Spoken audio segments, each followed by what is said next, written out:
Alcohol. Next अब बात करते हैं, ध्यान देना। नेक्स्ट अब हमारे पास है from carbonyl compounds. Carbonyl compound से एल्केन फॉर्मेशन के लिए हमारे पास 3 रिएक्शंस हैं। एक तो हम बात करते हैं reduction using P plus HI। ये तो मैंने आपको अभी बताया भाई, P प्लस HI क्या आप यूज करें, एल्कोहल को रिड्यूस करें चाहे कार्बोनाइल कंपाउंड को रिड्यूस करें, दोनों ही केस में एल्केन बनेगा ना। तो देखो कार्बोनाइल कंपाउंड से एल्केन बनाने के लिए हमारे पास 3 मेथड्स हैं। Reduction using P plus HI, reaction with ZnHg plus HCl and reaction with hydrazine followed by heating in alkaline medium. In all the 3 cases there is formation of alkane. चलिए इसको discuss करते हैं। तो बात करते हैं इसमें फ्रॉम कार्बोनाइल कंपाउंड्स। और कार्बोनाइल कंपाउंड से एल्केन फॉर्मेशन के लिए हमारे पास 3 रिएक्शंस हैं, ध्यान देना। एक तो हम बात करेंगे reduction using P plus HI, और एक हम बात करेंगे इसमें सेकेंड नंबर बाय क्लीवेंसन्स रिडक्शन, और थर्ड हम बात करेंगे बाय वोल्फ-किर्चनर रिडक्शन। एक बात ध्यान देना, देखो इन तीनों ही रिएक्शंस की अगर मैं कैटेगरीज की बात करूं तो all of these 3 reactions can be categorised into same reduction. आप देखो यहां भी हम रिडक्शन की बात कर रहे हैं, और ये जो 2 नेम रिएक्शंस हैं इन दोनों में भी प्रोसेस तो रिडक्शन ही है, Clemmensen's reduction and Wolff Kishner reduction. तीनों ही रिएक्शंस रिडक्शन की प्रोसेस है। और ध्यान देना इन तीनों ही रिएक्शंस में अगर नेट प्रोसेस की बात की जाए, सुनिएगा इस बात को, तीनों ही रिएक्शंस में अगर नेट प्रोसेस की बात की जाए तो ध्यान देना नेट प्रोसेस क्या होगा, CO group that is carbonyl group will be reduced into CH2। जो CO ग्रुप होगा वो CH2 में रिड्यूस हो जाएगा। आप इन तीनों में से किसी भी रिएक्शन की बात करें, देखो CO ग्रुप की अगर बात की जाए तो it is known as carbonyl group and it is reduced into CH2 that is called methylene group. So carbonyl group can be reduced into methylene group. CO group can be reduced into CH2 by using either of these 3 reactions. इन तीनों में से किसी भी reaction का आप use करें, तीनों ही reaction में प्रोडक्ट आपको सेम मिलेगा, एल्केन। तीनों में ही नेट प्रोसेस सेम होगा, CO group will reduce into CH2। अब आप देखो P प्लस HI की अगर बात की जाए तो ये तो मैंने आपको अभी भी बताया, ये रहा कार्बोनाइल कंपाउंड एल्डिहाइड, या इसकी जगह आप कीटोन लो, अल्टीमेटली किस में कन्वर्ट हो जाएगा, एल्केन में कन्वर्ट हो जाएगा। क्लियर बात ये। तो फर्स्ट रिएक्शन तो इसमें यही है, reduction using P plus HI। अब मैं बात करता हूं इसमें second and third, and these are name reactions. ध्यान रखना दोनों ही रिएक्शंस बहुत इंपॉर्टेंट है, Clemmensen's reduction and Wolff Kishner reduction. दोनों ही रिएक्शंस काफी इंपॉर्टेंट है, लेकिन एक अच्छी बात ये देखो, इन दोनों रिएक्शन में जो क्वेश्चन आता है वो मोस्टली प्रोडक्ट बेस्ड क्वेश्चन आता है, केवल प्रोडक्ट आपसे पूछा जाता है। इसलिए मैं इन रिएक्शंस को बहुत डिटेल में डिस्कस नहीं कर रहा हूं। देखो बहुत ज्यादा रिएक्शंस की मैकेनिज्म्स डिस्कस करने का फायदा नहीं है, डिस्कस की जा सकती है, इन रिएक्शंस की मैकेनिज्म्स भी डिस्कस की जा सकती हैं, लेकिन वो अननेसेसरी आपके लिए बर्डन होगा। इतना डिटेल में आपसे एग्जाम में नहीं पूछा जाता है, तो थोड़ा सा मैं एग्जामिनेशन में जिस तरह के क्वेश्चंस पूछे जाते हैं उसको माइंड में रखते हुए मैं केवल उन्हीं रिएक्शंस के मैकेनिज्म्स डिस्कस करूंगा जिनमें मैकेनिज्म बेस्ड क्वेश्चंस पूछे जाते हैं, और वो मैक्सिमम पार्ट हम पार्ट 2 में कंप्लीट कर चुके हैं। तो ध्यान देना इन 2 रिएक्शंस की केवल मैं नेट रिएक्शंस आपको बता रहा हूं, क्योंकि इनमें क्वेश्चन प्रोडक्ट बेस्ड पूछे जाते हैं। ध्यान दीजिएगा, देखो क्लीवेंसन्स रिडक्शन, इसमें हम बात करते हैं reduction of carbonyl compound using ZnHg plus HCl। एक तरह से आप कह सकते हैं जिंक अमलगम प्लस HCl। और ध्यान देना इस केस में अगर बात की जाए तो the net process is CO group is reduced into CH2। इस रिएक्शन में क्या होगा, CO group will be reduced into CH2। बस इतना आपको पता होना चाहिए कि ZnHg plus HCl ये क्या काम करता है, ZnHg plus HCl will reduce CO into CH2 and it is a name reaction. The reaction is known as Clemenson's reduction। तो ये एक नेम रिएक्शन जो आपको डायरेक्ट याद रखनी है, नेट रिएक्शन आपको याद रखनी है। इसमें मैकेनिज्म बेस्ड क्वेश्चन मोस्टली नहीं पूछा जाता है। हाँ, एक मैं आपको इसमें पॉइंट बताता हूं जहां से क्वेश्चन फ्रेम हो सकता है। आप ध्यान देना, हमने कहा CO group will reduce into CH2। Actually यहां पर होता क्या है, देखो CO ग्रुप की अगर बात की जाए तो ये पहले रिडक्शन के थ्रू कन्वर्ट होता है एल्कोहल में। ध्यान देना, actually CO group is first reduced into alcohol then into alkane. बस ये एक पॉइंट आपको पता होना चाहिए कि क्लेमेंसन्स रिडक्शन में पहले कार्बोनाइल कंपाउंड एल्कोहल में रिड्यूस होता है और फिर फाइनली एल्केन में रिड्यूस होता है। ये एक पॉइंट है जहां से क्वेश्चन पूछा जा सकता है, अदरवाइज क्वेश्चन तो नेट प्रोडक्ट पर बेस्ड पूछा जाता है। आपको यह पता होना चाहिए कि क्लेमेंसन्स रिडक्शन में हम रिएजेंट का यूज करेंगे ZnHg प्लस HCl, रिडक्शन के लिए क्या यूज करेंगे, जिंक अमलगम प्लस HCl, और प्रोडक्ट क्या बनेगा, तो CO will convert into CH2। हाँ, ये एक इंपॉर्टेंट पॉइंट हो सकता है, यहां से क्वेश्चन पूछा जा सकता है कि CO group is first reduced into alcohol and then into alkane. इसका मतलब ये देखो कि अगर कार्बोनाइल कंपाउंड पहले अल्कोहल में रिड्यूस हुआ है और फिर अगर एल्केन में रिड्यूस हुआ है, तो फिर तो हम कह सकते हैं इसका मतलब अल्कोहल के लिए, अल्कोहल को अगर हमें एल्केन में कन्वर्ट करना है, ध्यान देना, अल्कोहल को अगर हमें एल्केन में कन्वर्ट करना है तो क्लेमेंसन्स रिडक्शन का यूज आप अल्कोहल को एल्केन में रिड्यूस करने के लिए भी कर सकते हैं। हाँ, लेकिन एक बात ध्यान देना, क्लेमेंसन रिडक्शन नेम रिएक्शन है। क्लेमेंसन रिडक्शन हम तभी कहेंगे, ध्यान देना, क्लेमेंसन रिडक्शन हम तभी कहेंगे जब कार्बोनाइल कंपाउंड इनिशियल कंपाउंड है। कार्बोनाइल कंपाउंड अगर इनिशियल कंपाउंड है तभी आप रिएक्शन को क्लेमेंसन रिडक्शन कहेंगे, और इस केस में फाइनल प्रोडक्ट क्या होगा, CH2 मतलब एल्केन। हाँ, आप ये कह सकते हैं कि Clemmensen reduction can also be used to reduce alcohol, क्योंकि आप सोचिए कार्बोनाइल कंपाउंड भी तो पहले खुद अल्कोहल में कन्वर्ट हो रहा है ना, और फिर अल्कोहल से एल्केन में जा रहा है। तो अगर आपने इनिशियल कंपाउंड, मान लो आपने अल्कोहल ही ले लिया, तो रिएक्शन यहां से स्टार्ट हो जाएगी, प्रोडक्ट एल्केन बन जाएगा। हाँ, अल्कोहल के केस में लेकिन हम इसे क्लेमेंसन नहीं कहेंगे। क्लेमेंसन तो तभी कहेंगे जब इनिशियल कंपाउंड क्या हो, कार्बोनाइल कंपाउंड हो, मतलब एल्डिहाइड या कीटोन हो, राइट। उसके बाद में नेक्स्ट है देखो वुल्फ-किर्चनर रिडक्शन। और वुल्फ-किर्चनर रिडक्शन में क्या देखो, carbonyl compound is first reacted with N2H4 that is hydrogen followed by heating in alkaline medium. और ध्यान देना, इस रिएक्शन में भी फाइनल प्रोडक्ट बनता है CH2 मतलब एल्केन। इस रिएक्शन में भी फाइनली प्रोडक्ट आपको क्या मिलेगा, एल्केन। मतलब यहां पर भी अगर आप ध्यान दें तो CO group will reduce into CH2। मतलब आप देखो क्लेमेंसन्स रिडक्शन एंड वुल्फ-किर्चनर रिडक्शन, समझना बात को, क्लेमेंसन्स रिडक्शन एंड वुल्फ-किर्चनर रिडक्शन की अगर बात की जाए, क्लेमेंसन्स रिडक्शन एंड वुल्फ-किर्चनर रिडक्शन की अगर बात की जाए तो दोनों में नेट प्रोसेस सेम है, दोनों में CO group is converted into CH2। हाँ, लेकिन एक डिफरेंस है, ध्यान देना, एक इसमें इंपॉर्टेंट डिफरेंस है। मैंने आपको क्या बताया, क्लेमेंसन्स रिडक्शन में carbonyl compound is first reduced into alcohol then into alkane, right. जबकि वुल्फ-किर्चनर रिडक्शन में ऐसा नहीं है, ध्यान देना, वुल्फ-किर्चनर रिडक्शन में हम बात कर रहे हैं carbonyl compound is first reacted with N2H4 that is hydrogen. देखो N2H4 को आप लिख सकते हैं NH2NH2। और अब आप ध्यान देना, मैंने इसे NH2NH2 इसलिए लिखा है क्योंकि आप याद करो कार्बोनाइल कंपाउंड की हाइड्रोजन के साथ में रिएक्शन हम ऑलरेडी डिस्कस कर चुके हैं। मैं आपको याद दिलाता हूं, याद करें, reaction of carbonyl compound with ammonia and ammonia derivatives. याद आ रहा है, reaction of carbonyl compound with ammonia and ammonia derivatives. कुछ याद आया? आप याद करो, इसका शॉर्टकट भी मैंने आपको बताया था। इस रिएक्शन का शॉर्टकट आप याद करें, अमोनिया एंड डेरिवेटिव्स को हम जनरल फॉर्मेट में लिखते हैं NH2Z, और कार्बोनाइल कंपाउंड से जब आप NH2Z की रिएक्शन करवाते हैं अमोनिया अमोनिया डेरिवेटिव की, तो शॉर्टकट मैंने आपको बताया था H2O निकाल दो। तो ये वही रिएक्शन है जो ऑलरेडी हम डिस्कस कर चुके हैं। इसका मैकेनिज्म भी मैं आपको बता चुका हूं, कार्बोनाइल कंपाउंड की अमोनिया एंड डेरिवेटिव्स के साथ में रिएक्शन, जहां पे हमने डिस्कस किया था कि रिएक्शन का मैकेनिज्म होता है न्यूक्लियोफिलिक एडिशन एलिमिनेशन। तो ध्यान देना, इस रिएक्शन में क्या होगा, देखो कार्बोनाइल कंपाउंड की रिएक्शन जब आप हाइड्रोजन के साथ कराते हैं तो पहले यहां पर प्रोडक्ट बनता है हाइड्रोजोन NNH2, और जब आप इसे एल्कलाइन मीडियम में हीट करते हैं, ध्यान देना, इसे जब आप एल्कलाइन मीडियम में हीट करेंगे तो ओवरऑल प्रोसेस में यहां से N2 एलिमिनेट होती है। ध्यान देना, यहां से N2 एलिमिनेट होती है, और इस N2 एलिमिनेशन के साथ में ये दोनों हाइड्रोजन यहां पर ऐड होकर प्रोडक्ट आपको मिलता है CH2।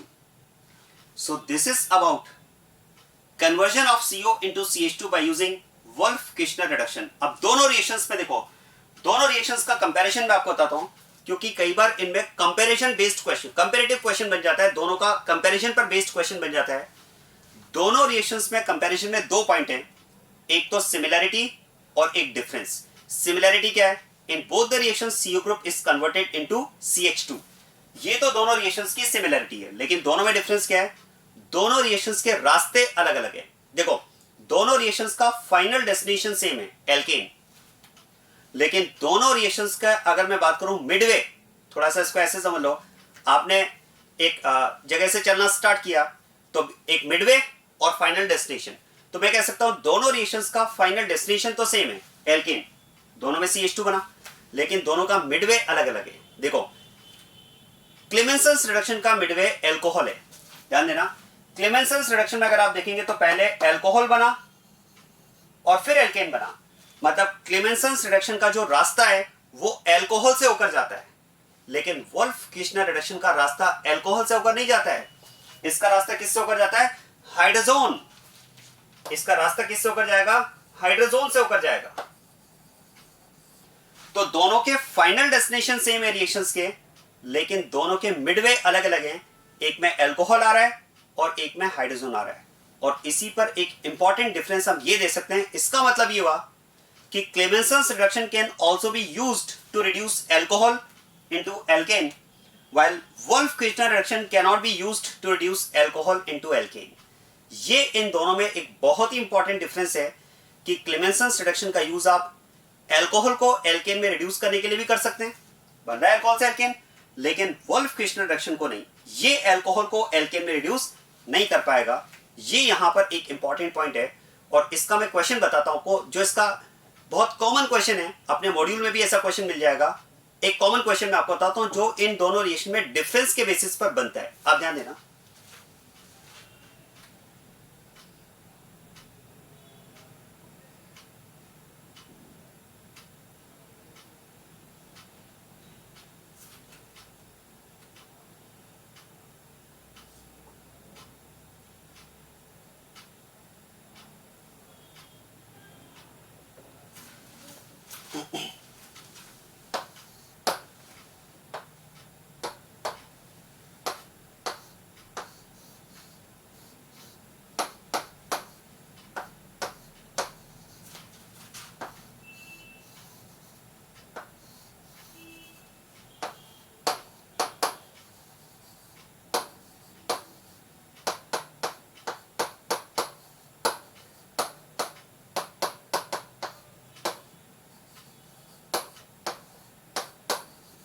देखो एक तो आपको दिया हुआ है क्लेमेंसन्स रिडक्शन और एक आपको दिया है वुल्फ-किर्चनर रिडक्शन। अब दोनों में आप कह सकते हैं, देखो CO group will reduce into CH2। आप ध्यान देना, ये जो CO ग्रुप है वो CH2 में रिड्यूस हो जाएगा। This is CO group into CH2। और क्या मैं कह सकता हूं, जो क्लेमेंसन्स रिडक्शन है ये एल्कोहलिक ग्रुप को भी तो अफेक्ट करेगा ना। जो एल्कोहलिक ग्रुप है, एल्कोहल भी तो इसमें रिड्यूस हो जाएगा। जरा देखो क्लेमेंसन्स रिडक्शन में हमने यही बात की है कि एल्कोहल भी एल्केन में रिड्यूस हो सकता है। इनफैक्ट जो CO ग्रुप है वो भी तो पहले एल्कोहल बना फिर एल्केन बना। इसका मतलब यहां पर आप कह सकते हैं कि जैसे ये CO ग्रुप पहले एल्कोहल बना होगा फिर एल्केन बना होगा, तो ये एल्कोहलिक ग्रुप भी यहां पर रिड्यूस हो जाएगा। जबकि वुल्फ-किर्चनर रिडक्शन की अगर बात की जाए तो इसमें ऐसा नहीं है। इसमें आप कह सकते हैं CO group will reduce into CH2। ये जो CO ग्रुप है वो तो CH2 में कन्वर्ट होगा और ये एल्कोहल बनकर के नहीं कन्वर्ट हुआ होगा। ये क्या बनकर कन्वर्ट हुआ होगा? हाइड्रोजोन। इसमें पहले हाइड्रोजोन बना फिर उसमें से N2 एलिमिनेट होकर एल्केन बना।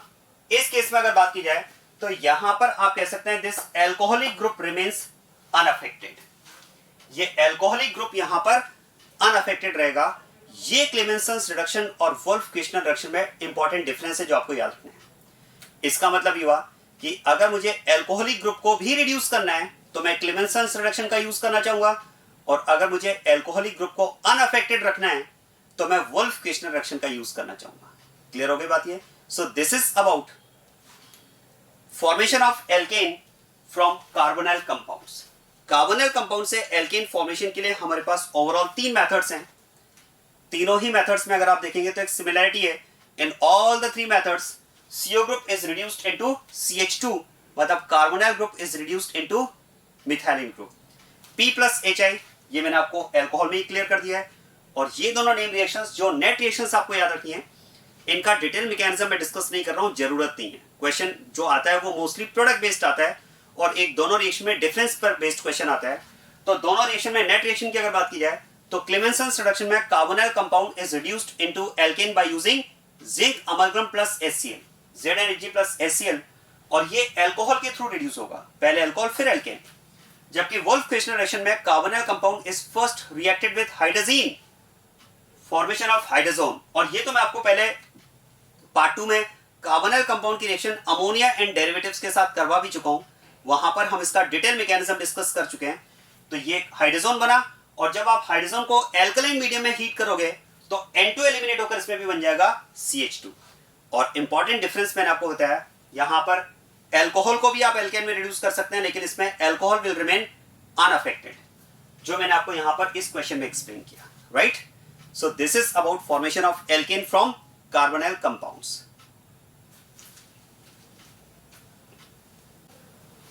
जो रिएक्शंस हमने डिस्कस किए उस पर बेस्ड मैं कुछ क्वेश्चंस आपको दे रहा हूं, इन क्वेश्चंस को आप ट्राई करना, आगे इनके आंसर्स मैं डिस्कस करूंगा। ये क्वेश्चंस आपको ट्राई करना है,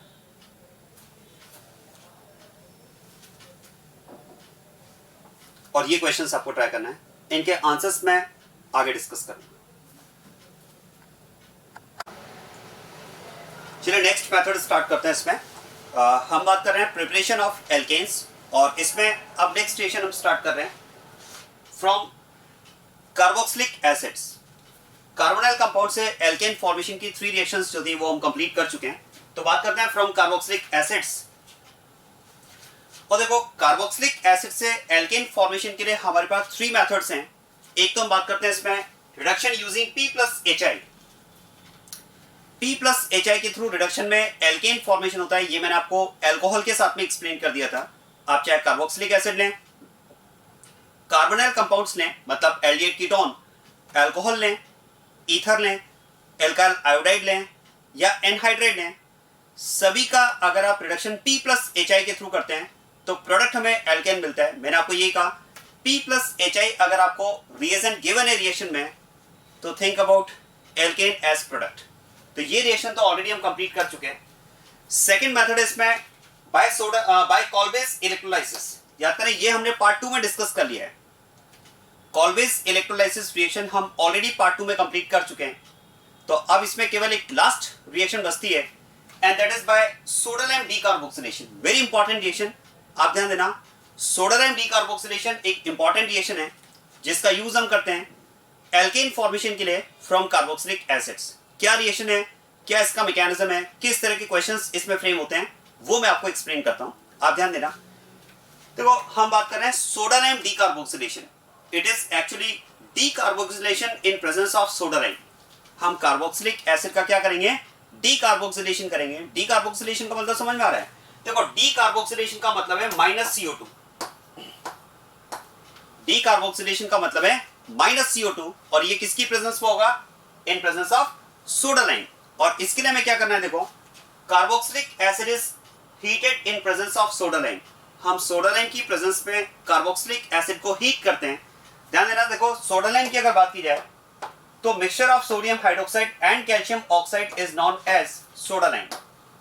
this combination is known as soda lime, that is sodium hydroxide and calcium oxide. और ध्यान देना, इसकी प्रेजेंस में जब आप कार्बोक्सिलिक एसिड को हीट करेंगे तो मैंने आपसे क्या कहा, सोडालाइम क्या करेगा, डीकार्बोक्सिलेशन का काम करेगा। मतलब इस केस में CO2 एलिमिनेट हो जाएगा। आप ध्यान देना, इस रिएक्शन का मैं शॉर्टकट आपको बताता हूं। जो भी एसिड आपको दिया है, CO2 उड़ा दो उसमें से आप CO2 को एलिमिनेट कर दो, तो प्रोडक्ट आपको मिल जाएगा इस केस में RH। तो यहां पर अगर बात की जाए तो प्रोडक्ट इज RH। अब इस रिएक्शन का मैकेनिज्म मैं आपको एक्सप्लेन करता हूं, आप ध्यान देना। देखो, कार्बोक्सिलिक एसिड को हमें सोडालाइम के साथ में हीट करना है। क्या मैं कह सकता हूं, एसिड आप ले रहे हैं और साथ में आप बेस भी ले रहे हैं। ये कंडीशन एल्कलाइन है, सोडियम हाइड्रोक्साइड यहां पर प्रेजेंट है, तो बेस इसमें प्रेजेंट है।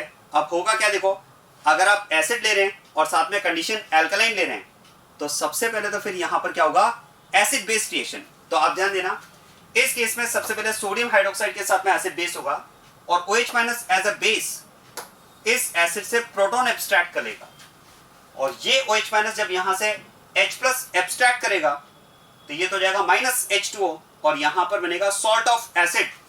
There will be formation of salt of carboxylic acid. यहां पर हमें मिलेगा RCOONA।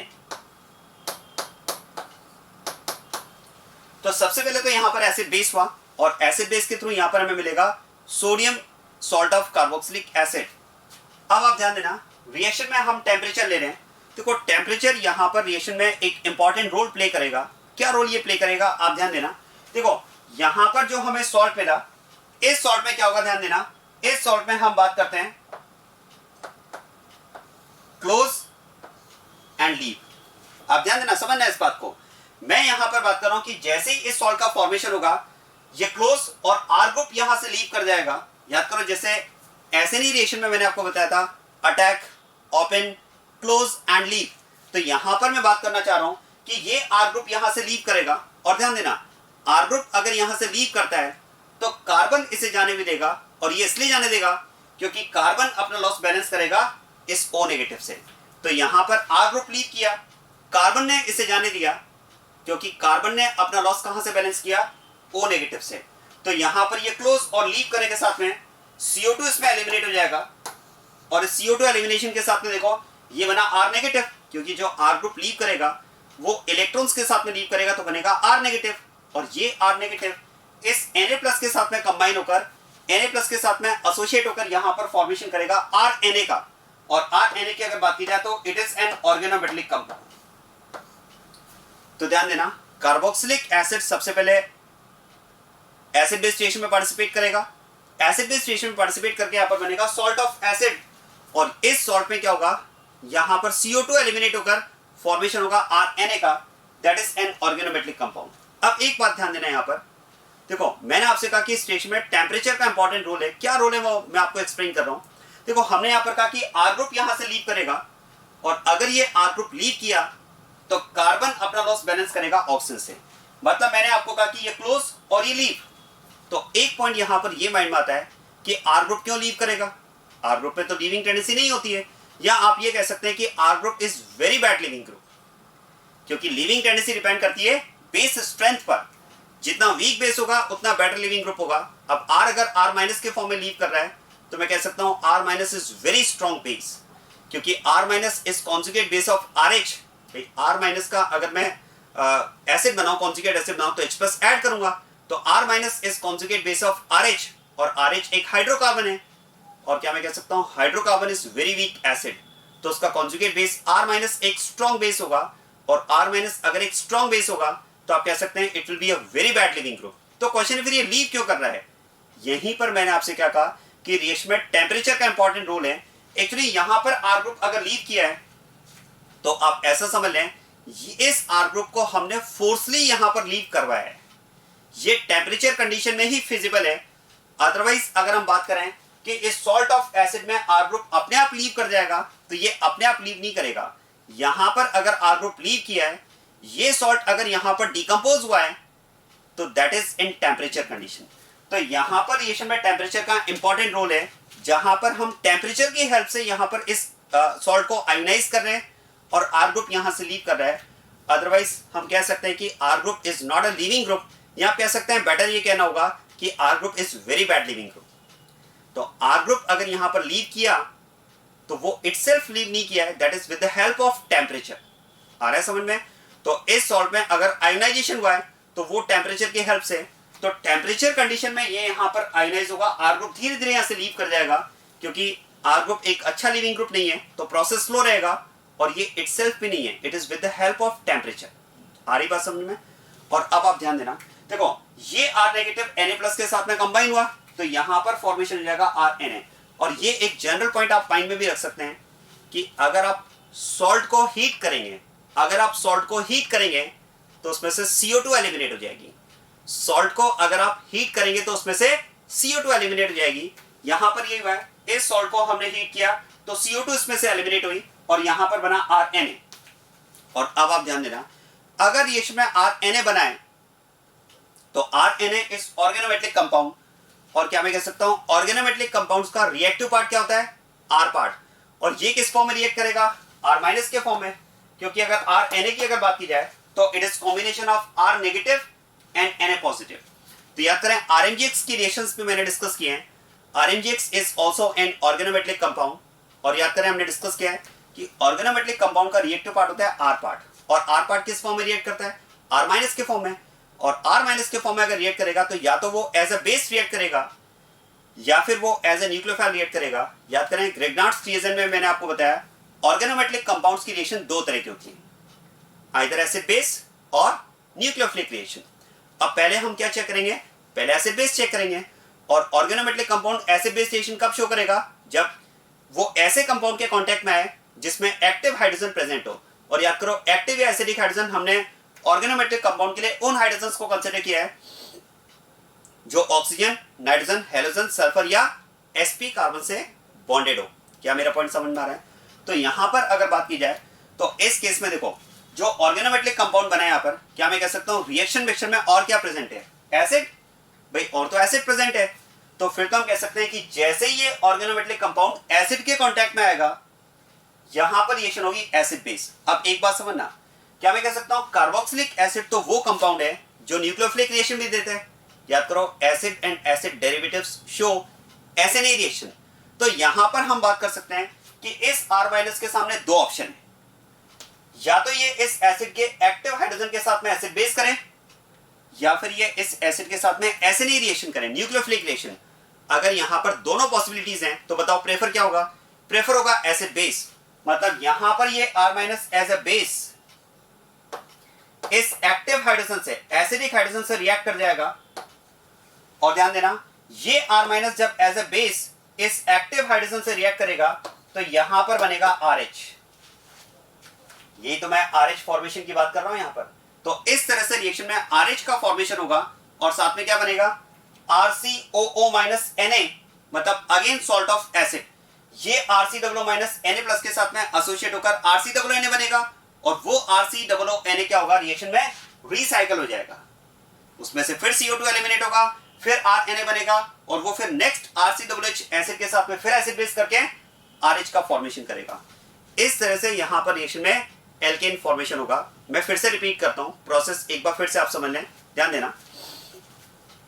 देखो कार्बोक्सिलिक एसिड को अगर आप सोडा लाइम के साथ में हीट कर रहे हैं, मतलब आप कह सकते हैं रिएक्शन मिक्सचर में एसिड और बेस दोनों प्रेजेंट है। और अगर एसिड और बेस दोनों प्रेजेंट है तो फिर तो एसिड बेस रिएक्शन होगी। यहां पर सबसे पहले एसिड बेस हुआ और बना सॉल्ट ऑफ एसिड। और ये इसमें इंपॉर्टेंट पॉइंट है कि जैसे ये सॉल्ट ऑफ एसिड बना, यहां पर मैंने बात की है क्लोज एंड लीव। और अगर मैं R ग्रुप के लीव करने की बात कर रहा हूं तो R group is not a good leaving group. ये इटसेल्फ लीव नहीं करता है, इसको हमने टेम्परेचर की हेल्प से लीव करवाया है। तो ये जो प्रोसेस हो रहा है वो टेम्परेचर की हेल्प से यहां पर प्रोसेस हो रहा है। और इसे आप ऐसे माइंड में रख सकते हैं, अगर आप एसिड सॉल्ट को हीट करेंगे तो उसमें से CO2 एलिमिनेट हो जाएगी। और ध्यान देना इस CO2 एलिमिनेशन के साथ में यहां पर बनेगा RNA। RNA is organometric compound. और जैसे कि हमने बात की ग्रिग्नार्ड CSN के लिए भी, organometric compound gives two types of reactions, acid base and nucleophilic reaction. जैसे ये ऑर्गेनोमेट्रिक कंपाउंड एसिड के कांटेक्ट में आएगा एसिड बेस रिएक्शन होगी और यहां पर RH फॉर्मेशन हो जाएगा। This is how alkane is formed in the reaction. तो ये मैंने आपको रिएक्शन का मैकेनिज्म एक्सप्लेन किया है। अगर क्वेश्चन प्रोडक्ट बेस्ड आता है तब तो बहुत ही आसान है, जो भी एसिड आपको दिया है उसमें से CO2 उड़ा दो, आप तो डायरेक्ट आपको मिल जाएगा RH। कैसे बनेगा? तो वो इस तरह से RH बनेगा। अब एक बात ध्यान देना, देखो यहां पर अगर आप ध्यान देते हो ये रिएक्शन 3 स्टेप्स में कंप्लीट हुई है। ये रिएक्शन यहां पर 3 स्टेप्स में कंप्लीट हुई है। First step is acid base, second step is elimination of CO2 and third step is again acid base. क्या आप बता सकते हैं इन 3 स्टेप्स में से कौन सी स्टेप यहां पर रेट डिटरमाइनिंग स्टेप होगी? देखो रेट डिटरमाइनिंग स्टेप के लिए जैसे कि हमने पहले भी बात की है, it is always the slowest step of the reaction. क्या लगता है कौन सी स्टेप यहां पर सबसे स्लो स्टेप होनी चाहिए? Yes, second step. क्योंकि देखो फर्स्ट स्टेप तो यहां पर हम कह सकते हैं एसिड बेस है, फास्ट होगा। थर्ड स्टेप भी यहां पर एसिड बेस है, फास्ट होगा। और इस स्टेप की अगर होने की हम बात कर रहे हैं तो मैंने आपसे क्या कहा, R group is very bad leaving group. ये प्रोसेस आसान नहीं है। अगर ये R ग्रुप यहां पर लीव कर रहा है तो that is with the help of temperature. तो वास्तव में ये प्रोसेस तो हमने एक तरह से फोर्सली करवाया है। तो ये प्रोसेस यहां पर फर्स्ट और थर्ड स्टेप के कंपैरिजन में एक स्लो स्टेप होगा। ये रिएक्शन का RDS होगा। तो ध्यान देना सोडा लाइम डीकार्बोक्सिलेशन में आप कह सकते हैं elimination of CO2, formation of R negative. ध्यान देना formation of R negative is rate determining step. और ये अगर रिएक्शन का RDS है तो फिर तो यहां पर अगर बात की जाए reactivity of different carboxylic acids for the reaction, तो याद करो GOC1 में भी इस तरह के एप्लीकेशंस हमने डिस्कस किए हैं। अगर हम बात करें कि R नेगेटिव का फॉर्मेशन यहां पर RDS है तो फिर तो हम कह सकते हैं reactivity of different carboxylic acids will be directly proportional to stability of R negative. क्योंकि यहां पर R नेगेटिव का बनना रिएक्शन का RDS है। तो ध्यान देना, reactivity of carboxylic acid will be directly proportional to stability of R negative. क्यों समझ में आ रहा है? क्योंकि देखो क्या मैं कह सकता हूं, ये R नेगेटिव जितना स्टेबल होगा इसके फॉर्मेशन की टेंडेंसी उतनी ज्यादा होगी। यहां कह सकते हैं ये R नेगेटिव जितना स्टेबल होगा उतना आसानी से बनेगा, और ये अगर आसानी से बनेगा, इसके फॉर्मेशन की अगर टेंडेंसी ज्यादा है तो फिर तो रिएक्शन की रेट हाई होगी, और रिएक्शन की रेट हाई होगी मतलब कार्बोक्सिलिक एसिड डीकार्बोक्सिलेशन के लिए रिएक्टिव होगा। तो reactivity of carboxylic acid is directly proportional to stability of R negative. या फिर आप ये भी कह सकते हैं, देखो अगर R नेगेटिव का बनना रिएक्शन का RDS है तो R नेगेटिव जितना कम स्टेबल होगा ये प्रोसेस उतना ज्यादा स्लो होगा। क्या मेरी बात समझ में आ रही है? तो ये अगर इसकी स्टेबिलिटी कम है तो प्रोसेस स्लो होगा, स्लो होगा मतलब रिएक्शन की रेट कम होगी, रिएक्शन की रेट कम होगी मतलब एसिड लेस रिएक्टिव होगा। तो reactivity of acid is directly proportional to stability of R negative. Very very important, ध्यान देना, क्योंकि अभी तक अगर आप देखें तो जहां पर भी हमने एप्लीकेशंस में कंपाउंड्स का रिएक्टिविटी कंपैरिजन रेस्पेक्टिव इंटरमीडिएट की स्टेबिलिटी से किया है, आप याद करें, आप रिकॉल करें रिएक्शंस को, तो आप याद करेंगे कि मोस्ट ऑफ रिएक्शंस में हमें या तो इंटरमीडिएट कार्बेटाइन मिला या फ्री रेडिकल मिला। ये हमारे पास ऐसी रिएक्शन है जहां पर हम इंटरमीडिएट में R नेगेटिव कार्बोनाइन फॉर्मेशन की बात कर रहे हैं। इससे पहले भी एक रिएक्शन हमने डिस्कस की है SNAR, वहां पर भी इंटरमीडिएट कार्बोनाइन बना था, यहां भी इंटरमीडिएट कार्बोनाइन बना है। तो ध्यान रखना, कार्बेटाइन नहीं बन रहा है, कार्बोनाइन बन रहा है। मोस्ट ऑफ रिएक्शन में क्या है, कार्बेटाइन या फ्री रेडिकल बनता है। तो बाय मिस्टेक हम क्या करते हैं, यहां पर भी कार्बेटाइन की स्टेबिलिटी से रिलेट कर देते हैं, जबकि यहां पर इंटरमीडिएट कार्बेटाइन नहीं है, कार्ब अनायन बना है। क्या बात समझ में आ रही है? So reactivity of carboxylic acid is directly proportional to stability of respective R negative. Clear हो रही बात ये? चलिए इस रिएक्टिविटी कांसेप्ट को मैं आपको एक क्वेश्चन पर अप्लाई करके बताता हूं। आप ध्यान देना, ये अगर आपको एसिड्स गिवन है और इनका अगर आपको रिएक्टिविटी कंपैरिजन करना है फॉर डीकार्बोक्सिलेशन तो कैसे करेंगे?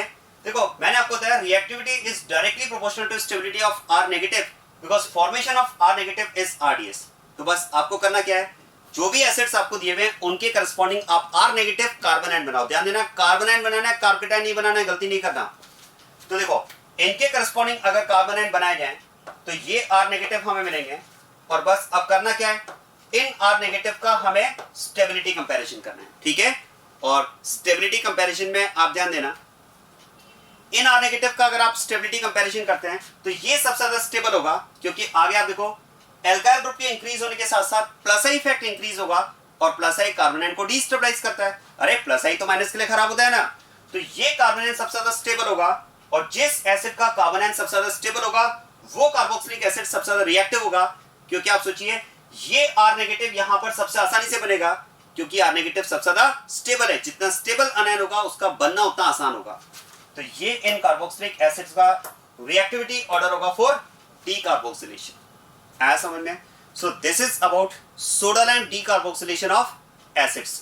ध्यान देना, इसमें जो क्वेश्चंस बनते हैं, पहला क्वेश्चन तो इसमें बनता है प्रोडक्ट बेस्ड, बहुत ही आसान है। जो भी एसिड आपको दिया है CO2 उड़ाओ, एल्केन बनाओ।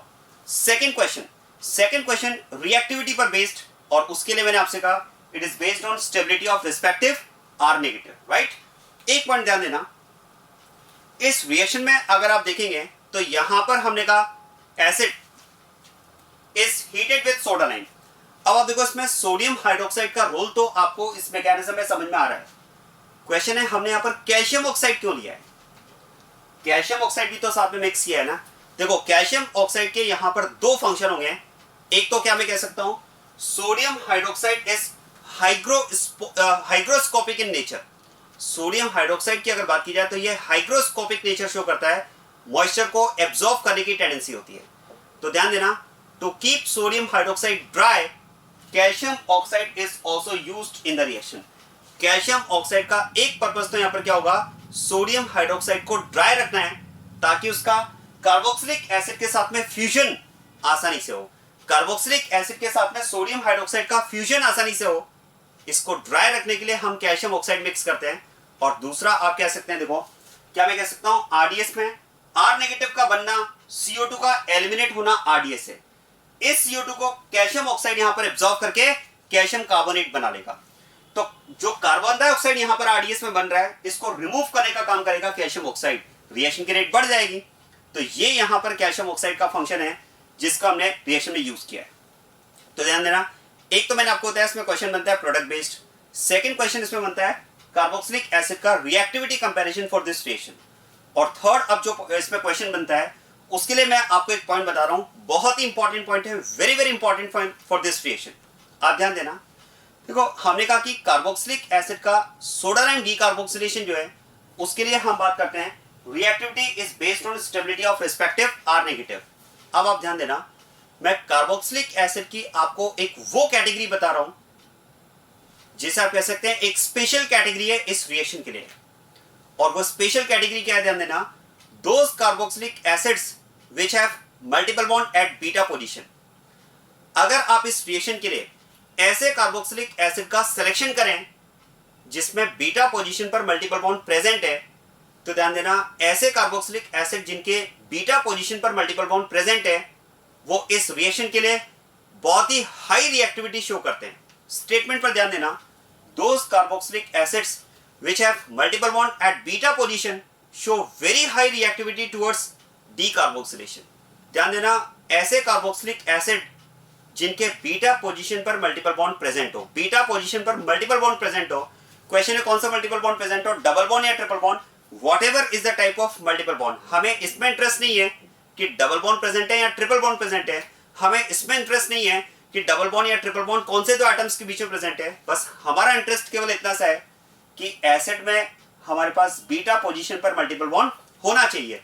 अगर ऐसा एसिड आप लेते हैं तो ऐसे एसिड में डीकार्बोक्सिलेशन इज वेरी फास्ट, बहुत ही एक्सेप्शनली हाई रिएक्टिविटी शो करते हैं इस रिएक्शन के लिए, डीकार्बोक्सिलेशन के लिए वो एसिड जिनके बीटा पोजीशन पर मल्टीपल बॉन्ड प्रेजेंट होता है। ध्यान देना, थर्ड क्वेश्चन जो इसमें फ्रेम होता है उसके लिए मैं एक पॉइंट आपको बता रहा हूं, ये पॉइंट है, इस पर बेस्ड क्वेश्चन बनता है थर्ड क्वेश्चन। एक तो प्रोडक्ट बेस्ड क्वेश्चन, दूसरा मैंने आपसे कहा how to compare reactivity of different acids for the reaction, और थर्ड क्वेश्चन इसमें फ्रेम होता है इस पॉइंट पर बेस्ड। आप ध्यान देना, those carboxylic acids which have multiple bond at beta position, which have multiple bond at beta position show very high reactivity towards decarboxylation।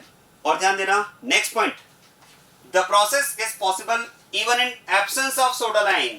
ध्यान देना ये ऐसे कार्बोक्सिलिक एसिड की कैटेगरी है जिसमें डीकार्बोक्सिलेशन के लिए इवन सोडा लाइम की रिक्वायरमेंट भी नहीं है। There is no need of soda lime for decarboxylation of which acids, those acids which have multiple bond at beta position. Only heat is required to complete the process, मतलब ऐसे acids को तो केवल आप heat कर दो उसी से CO2 एलिमिनेट हो जाएगी, जबकि अदरवाइज कार्बोक्सिलिक एसिड से CO2 को एलिमिनेट करने के लिए आपको क्या करना पड़ता है, सोडा लाइम के साथ में हीट करना पड़ता है। लेकिन विदाउट सोडा लाइम भी आप CO2 एलिमिनेशन की बात कर सकते हैं एसिड में, हाँ, लेकिन उसके लिए रिक्वायरमेंट है कि ऐसा एसिड होना चाहिए जिसके बीटा पोजीशन पर मल्टीपल बॉन्ड प्रेजेंट हो। ध्यान देना, तो ये पॉइंट यहां पर इंपॉर्टेंट होगा, those carboxylic acids which have multiple bond at beta position show very high reactivity towards decarboxylation। The process is possible even in absence of soda lime, only heat is required to complete the process। The reaction involves formation of cyclic transition state। ऐसे acids में जब decarboxylation होता है तो वहां पर intermediate नहीं बनता है, साइक्लिक ट्रांजिशन स्टेट का फॉर्मेशन होता है। अब देखो, वैसे तो इसके लिए कोई एग्जांपल रिक्वायरमेंट, मतलब एग्जांपल डिस्कस करने की जरूरत नहीं है, एक जनरल कंडीशन मैंने आपको बता दी कि आप कोई भी ऐसा कार्बोक्सिलिक एसिड ले लें जिसके बीटा पोजीशन पर मल्टीपल बॉन्ड प्रेजेंट हो। लेकिन फिर भी मैं आपको इस कैटेगरी में दो इंपॉर्टेंट एग्जांपल है जो मैं आपको लिखवा रहा हूं जिस पर बेस्ड जनरली क्वेश्चन पूछे जाते हैं। आप ध्यान देना, एक तो आप इसमें एग्जांपल ले सकते हैं बीटा कीटो एसिड। जरा देखो, carboxylic acid is the principal functional group of this compound and the principal functional group bonded with this carbon will be called alpha carbon। principal functional group जिस carbon से bonded है वो alpha carbon है, and the next carbon will be called beta carbon. जरा ध्यान देना, यहां पर आप कह सकते हैं ये आपके पास एक ऐसा एसिड का एग्जांपल है जिसके बीटा पोजीशन पर मल्टीपल बॉन्ड प्रेजेंट है। मैं फिर रिपीट कर रहा हूं, ऐसा जरूरी नहीं है कि वो C डबल बॉन्ड O ही होना चाहिए, या ऐसा कोई जरूरी नहीं है कि वो डबल बॉन्ड ही होना चाहिए, बस बीटा पोजीशन पर मल्टीपल बॉन्ड होना चाहिए, चाहे वो डबल बॉन्ड हो चाहे वो ट्रिपल बॉन्ड हो। और मैंने आपसे क्या कहा, अगर आप एक ऐसा एसिड लेते हैं जिसके बीटा पोजीशन पर मल्टीपल बॉन्ड प्रेजेंट है। देखो या तो आप कह सकते हैं बीटा पोजीशन, या फिर आप आईयूपैक नंबरिंग के रेस्पेक्ट में कह सकते हैं multiple bond present at third position. क्योंकि आईयूपैक नंबरिंग की अगर मैं बात करूं तो आईयूपैक नंबरिंग के अकॉर्डिंग ये थर्ड पोजीशन है। तो या तो आप कह सकते हैं आईयूपैक नंबरिंग के अकॉर्डिंग हमें वो एसिड लेना है जिसके थर्ड पोजीशन पर मल्टीपल बॉन्ड प्रेजेंट हो, या फिर आप कह सकते हैं बीटा पोजीशन पर मल्टीपल बॉन्ड प्रेजेंट हो। ऐसे एसिड में decarboxylation is very fast and it is possible even in absence of soda line. ध्यान देना, सोडा लाइन की रिक्वायरमेंट भी नहीं है, केवल हीट करो, CO2 एलिमिनेट करो। और इस केस में इस CO2 एलिमिनेशन के साथ में यहां पर कंपाउंड क्या फॉर्म होगा, देखो बस CO2 उड़ा, H को यहां पर ऐड कर दो, ये H यहां पर ऐड होगा, तो इस केस में कंपाउंड फॉर्मेशन हो जाएगा COCH3, ketone formation. Very important. आप एक तरह से कह सकते हैं this is effect of heat on beta keto acid. ये एक तरह से बीटा कीटो एसिड पर हीट का इफेक्ट है कि जैसे ही आपने बीटा कीटो एसिड को हीट किया, CO2 एलिमिनेट होकर वो किस में कन्वर्ट हो गया, कीटोन में कन्वर्ट हो गया। एक और एग्जांपल बताता हूं, देखो जेम डाइकार्बोक्सिलिक एसिड। देखो जेम डाइकार्बोक्सिलिक एसिड का मतलब समझ लेना, those carboxylic acids which have two carboxylic groups on same carbon. दो कार्बोक्सिलिक ग्रुप एक ही कार्बन से बॉन्डेड हैं, तो जेम डाइकार्बोक्सिलिक एसिड बिल्कुल वैसा जैसे हम कहते हैं जेम डाइहाइड have two halogens on same carbon. देखो इसमें भी अगर आप ध्यान दें तो आप कह सकते हैं एक कार्बोक्सिलिक ग्रुप दूसरे कार्बोक्सिलिक ग्रुप के लिए मल्टीपल बॉन्ड प्रोवाइड करेगा बीटा पोजीशन पर, या फिर आप कह सकते हैं थर्ड पोजीशन पर। जरा सोचिए, जैसे इस कार्बोक्सिलिक ग्रुप के रिस्पेक्ट में अगर मैं बात करूं तो अगर इसकी पोजीशन को 1 कंसीडर किया जाए, ध्यान देना इसकी पोजीशन को यहां पर अगर 1 कंसीडर किया जाए तो दिस इज 2, दिस इज 3। जरा ध्यान देना, क्या मैं कह सकता हूं इस कार्बोक्सिलिक एसिड के लिए थर्ड पोजीशन पर मल्टीपल बॉन्ड प्रेजेंट है। या फिर आप ये कह सकते हैं for this carboxylic acid if this carbon is like alpha तो this carbon is like beta. बिल्कुल ऐसा ही है ना। चलो इसको मैं और कंपेरेबल बनाता हूं, ध्यान देना। ऐसा करते हैं, इस OH ग्रुप को यहां से भी हटा देता हूं मैं। अब जरा देखो, ये जो कॉम्बिनेशन आपके पास है ये ऐसे ही तो है। अब क्या करें, इसमें इसको भी हीट करेंगे तो क्या होगा, CO2 एलिमिनेट कर दो। शॉर्टकट वही है, देखो शॉर्टकट हमारा वही है। क्या करेंगे, CO2 उड़ा दो और CO2 यहां से जाएगा तो ये H यहां आ जाएगा। और अब जरा देखो प्रोडक्ट क्या बनेगा, ये H यहां पर आ जाएगा तो जगह R, ये H यहां पर आ जाएगा तो CH2, this is C double bond O, और यहां पर हम बात कर रहे हैं OH की तो ये आ जाएगा OH। ये प्रोडक्ट आपको मिल जाएगा। ध्यान देना, वेरी इंपॉर्टेंट। एक तरह से मैं कह सकता हूं what is effect of heat on gem dicarboxylic acid. Gem dicarboxylic acid on heating gets converted into monocarboxylic acid. Gem dicarboxylic acid को जब हमने हीट किया तो ये CO2 एलिमिनेशन के थ्रू किस में कन्वर्ट हुआ, मोनोकार्बोक्सिलिक एसिड में कन्वर्ट हुआ। अब मेरा क्वेश्चन है क्या फर्दर यहां पर एक बार और CO2 एलिमिनेट होगा क्या, नो। अब इसमें CO2 एलिमिनेट नहीं होगा, क्योंकि अब देखो ये अब आपके पास ऐसा एसिड आ चुका है जिसके बीटा पोजीशन पर मल्टीपल बॉन्ड नहीं है। इसमें से अगर आपको CO2 एलिमिनेट करना है तो आपको सोडा लाइन के साथ हीट करना पड़ेगा, अदरवाइज ये इसका फाइनल आंसर बनेगा। क्लियर बात ये।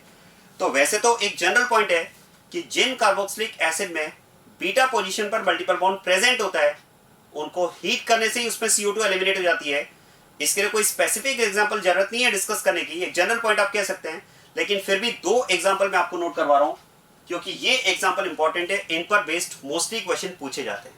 और अब एक बात ध्यान देना, देखो जब हमने जेम डाइकार्बोक्सिलिक एसिड की बात की है तो फिर विसिनल डाइकार्बोक्सिलिक एसिड की बात तो करना बनती है, क्योंकि जेम एंड विसिनल इनमें कंपैरेटिव क्वेश्चन कई बार पूछ लिए जाते हैं। तो एक पॉइंट ये आ सकता है, देखो माइंड में एक क्वेश्चन यहां पर ये फ्रेम हो सकता है कि जैसे हमने जेम डाइकार्बोक्सिलिक एसिड को हीट किया तो ये CO2 एलिमिनेट होकर एसिड में कन्वर्ट हुआ, क्या इसी तरह से अगर हम विसिनल डाइकार्बोक्सिलिक एसिड को भी हीट करें तो क्या वहां पर भी CO2 एलिमिनेशन होगा, क्या वो भी मोनोकार्बोक्सिलिक एसिड में कन्वर्ट होगा? आंसर है नो। आप ध्यान देना, इंपॉर्टेंट। अगर आप विसिनल डाइकार्बोक्सिलिक एसिड को हीट करेंगे, अगर आप विसिनल डाइकार्बोक्सिलिक एसिड को हीट करेंगे तो सबसे पहला पॉइंट तो ये नॉट एलिमिनेशन ऑफ CO2। इस केस में CO2 एलिमिनेशन नहीं होगा। क्वेश्चन है क्यों नहीं होगा, देखो जेम डाइकार्बोक्सिलिक एसिड को हीट करने से अगर हम यहां पर CO2 एलिमिनेशन की बात करें तो वो इसलिए क्योंकि ये एसिड, ये जेम डाइकार्बोक्सिलिक एसिड हमारी इस कंडीशन को फुलफिल कर रहा है, क्योंकि हमने ऐसे एसिड में CO2 एलिमिनेशन की बात की है जिनके बीटा पोजीशन पर मल्टीपल बॉन्ड प्रेजेंट हो या जिनमें आईयूपैक नंबरिंग के रिस्पेक्ट में थर्ड पोजीशन पर मल्टीपल बॉन्ड प्रेजेंट हो, तो आप कह सकते हैं जेम डाइकार्बोक्सिलिक एसिड इस कंडीशन को फुलफिल करता है कि इसमें थर्ड पोजीशन पर, इस कार्बोक्सिलिक ग्रुप के लिए मैं कह सकता हूं कि इसके लिए थर्ड पोजीशन पर मल्टीपल बॉन्ड प्रेजेंट है। लेकिन अगर आप इसकी जगह विसिनल डाइकार्बोक्सिलिक एसिड लोगे तो देखो विसिनल डाइकार्बोक्सिलिक एसिड में आप देख सकते हैं जैसे इस कार्बोक्सिलिक एसिड के रिस्पेक्ट में अगर मैं बात करूं तो जरा ध्यान देना, अब यहां पर थर्ड पोजीशन पर मल्टीपल बॉन्ड प्रेजेंट नहीं है, जो मल्टीपल बॉन्ड है वो एक पोजीशन आगे, या आप कह सकते हैं इसमें बीटा पोजीशन पर मल्टीपल बॉन्ड प्रेजेंट नहीं है, क्योंकि इस फंक्शनल ग्रुप के लिए अगर ये अल्फा कार्बन है तो it is like beta carbon और यहां पर मल्टीपल बॉन्ड नहीं है, एक स्टेप आगे। तो अब ये CO2 एलिमिनेशन की कंडीशन को फुलफिल नहीं कर पा रहा है, इसलिए हम बात करते हैं कि इस केस में CO2 एलिमिनेशन नहीं होगा।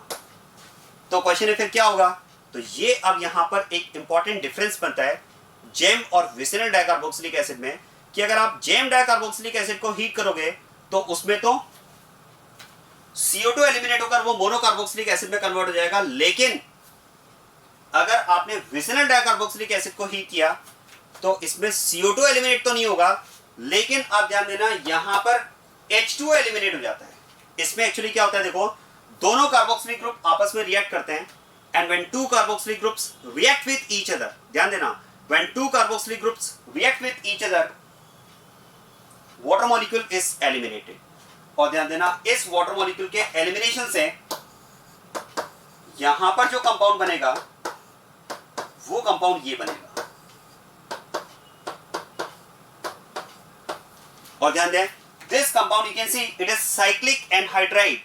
तो क्या हुआ, vicinal dicarboxylic acid on heating when it is heated it gets converted into cyclic anhydride. ये किस में कन्वर्ट होता है, साइक्लिक एनहाइड्राइड में कन्वर्ट होता है by the elimination of water. यहां पर वाटर का एलिमिनेशन हुआ, लेकिन इस केस में जेम डाइकार्बोक्सिलिक एसिड के सिमिलर CO2 एलिमिनेट नहीं होगा। तो ये जेम और विसिनल डाइकार्बोक्सिलिक एसिड में इंपॉर्टेंट डिफरेंस है। Gem dicarboxylic acid on heating gets converted into monocarboxylic acid by elimination of CO2, while vicinal dicarboxylic acid on heating gets converted into cyclic anhydride by elimination of water, not by elimination of CO2. There is no elimination of CO2. Clear बात ये? So this is about carboxylic acid, its decarboxylation. Clear होगी बात ये? और अब आप ध्यान देना, प्रेपरेशन मेथड में आप देखो हमने ये रिएक्शन कंप्लीट कर लिए, ये रिएक्शन हम कंप्लीट कर चुके हैं, थर्ड रिएक्शन हम कंप्लीट कर चुके हैं, फोर्थ, और अभी हमने फिफ्थ रिएक्शन भी कंप्लीट कर लिए। और अब हमें केवल एक लास्ट मेथड डिस्कस करना है, बाय हाइड्रोलिसिस ऑफ कार्बाइड्स। चलिए कैसे डिस्कस करते हैं, हाइड्रोलिसिस ऑफ कार्बाइड्स। आप ध्यान देना ये हमारे पास कुछ इंपॉर्टेंट कार्बाइड्स और उनका हाइड्रोलिसिस, और जहां तक मैं समझता हूं शायद मुझे इन रिएक्शंस का डिटेल डिस्कस करने की जरूरत नहीं है, क्योंकि ये रिएक्शंस आप इनऑर्गेनिक केमिस्ट्री में पढ़ चुके हैं। आपने पढ़ा होगा इनऑर्गेनिक केमिस्ट्री में हाइड्रोलिसिस ऑफ कार्बाइड्स, वहां भी आपको रिएक्शन पढ़ाई जाती है। तो मैं इनको डायरेक्ट लिख रहा हूं क्योंकि वहां पर आपको इसका डिटेल बता दिया जाता है। देखो एल्यूमिनियम कार्बाइड का अगर आप हाइड्रोलिसिस करते हैं you get methane. Aluminium carbide का अगर आप हाइड्रोलिसिस करते हैं तो यू गेट मीथेन। मैं आपको छोटा सा हिंट देता हूं, क्या मैं कह सकता हूं एल्यूमिनियम कार्बाइड में इट इज C4 नेगेटिव होता है। एल्यूमिनियम कार्बाइड की अगर बात की जाए तो यहां पर क्या है, C4 नेगेटिव। अब आप सोचिए C पर अगर नेगेटिव चार्ज है तो आप कह सकते हैं it can behave as a base, और ये क्या करेगा एसिड के साथ, ये क्या करेगा वाटर के साथ एसिड बेस करेगा। अब C माइनस कितने प्रोटॉन एक्सेप्ट कर सकता है, 4। तो ये 4 वाटर मॉलिक्यूल के साथ में रिएक्ट करके क्या बना देगा, CH4 बना देगा। This is how methane is formed by hydrolysis of aluminium carbide. वैसे तो ये आपको इनऑर्गेनिक में पढ़ा दिया जाता है, तो मैं इसमें बहुत डिटेल में बात नहीं कर रहा हूं। ये रिएक्शंस मोस्टली स्टूडेंट को पता होती है। तो एल्यूमिनियम कार्बाइड का अगर आप हाइड्रोलिसिस करेंगे तो मीथेन, बेरिलियम कार्बाइड का अगर आप हाइड्रोलिसिस करेंगे अगेन मीथेन, कैल्शियम कार्बाइड का हाइड्रोलिसिस करते हैं तो यहां पर बनता है एसिटायरीन, और मैग्नीशियम कार्बाइड का अगर आप हाइड्रोलिसिस करते हैं तो यहां पर बनता है propyne. This is about hydrolysis of carbides. Organic point of view से ध्यान देना, ऑर्गेनिक पॉइंट ऑफ व्यू से हमारे लिए इन फोर में से 2 रिएक्शंस इंपॉर्टेंट है, एक तो हाइड्रोलिसिस ऑफ एल्यूमिनियम कार्बाइड और एक hydrolysis of calcium carbide. Aluminium carbide on hydrolysis gives methane, and calcium carbide on hydrolysis gives acetylene. दो मैंने आपको सेफर साइड लेकर ये रिएक्शन भी नोट करवाई है कि अगर बेरिलियम कार्बाइड का पूछा जाए तो मीथेन बनेगा और मैग्नीशियम कार्बाइड का पूछा जाए तो प्रोपाइन। हालांकि ऑर्गेनिक केमिस्ट्री से के हिसाब से अगर बात करूं तो ऑर्गेनिक पॉइंट ऑफ व्यू से दो रिएक्शंस इसमें इंपॉर्टेंट है, first and third. So this is all about preparation methods of alkane. Alkane के प्रिपरेशन मेथड्स हमने कंप्लीट कर लिए। ये सारी रिएक्शंस हमने कंप्लीट कर लिए प्रिपरेशन मेथड में। और अब आप देखो, जहां तक बात प्रॉपर्टीज की है तो मैं आपको पहले ही बता चुका हूं, ये थ्री रिएक्शंस जो इसकी कंसेप्चुअल रिएक्शंस हैं, nitration, sulphonation and halogenation, already हम रिएक्शन मैकेनिज्म पार्ट 2 में फ्री रेडिकल सब्स्टिट्यूशन कैटेगरी में कंप्लीट कर चुके हैं। और बाकी 4 रिएक्शंस मैंने आपसे कहा था एनसीईआरटी 11 से आप इन रिएक्शंस को केवल नेट रिएक्शंस आपको नोट करना है, क्योंकि ये रिएक्शंस कैटलिस्ट बेस्ड रिएक्शंस हैं। इनमें बहुत ज्यादा कुछ कंसेप्चुअल पार्ट नहीं है, आपको कैटलिस्ट का फंक्शन याद रखना है। तो वो मैं आपको नोट करवाऊं, डायरेक्ट आप यहां से नोट करें या बुक से नोट करें एनसीईआरटी से, वो एक ही बात है। कोई बहुत ज्यादा कंसेप्चुअल बात हम इसमें कर नहीं पाएंगे, इसलिए थोड़ा सा हम टाइम सेव करते हुए मैं बात कर रहा हूं कि इन 4 रिएक्शंस को आप एनसीईआरटी से डायरेक्ट नोट करना। तो इसी के साथ में एल्केन चैप्टर हमारा कंप्लीट हो जाता है। So this is all about the chapter alkane. अब इसके बाद में हाइड्रोकार्बन कैटेगरी में हमारे पास सेकेंड चैप्टर है एल्कीन और थर्ड चैप्टर है एल्काइन।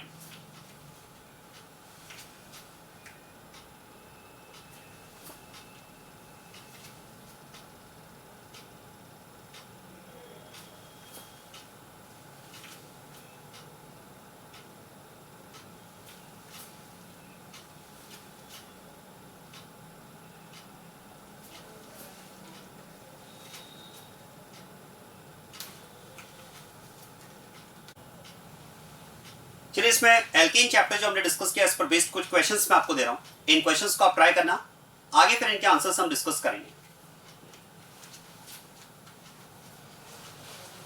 ये क्वेश्चंस आपको ट्राई करने।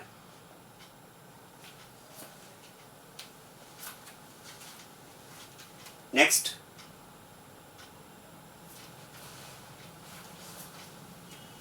ये क्वेश्चंस आपको ट्राई करना है। इनके आंसर्स में नेक्स्ट आगे मैं डिस्कस कर लूंगा। आप ट्राई करना इन क्वेश्चंस को। पूरा चैप्टर आप एल्केन चैप्टर चार्ट के थ्रू रिवाइज करेंगे और फिर इन क्वेश्चंस को आप ट्राई करेंगे, राइट?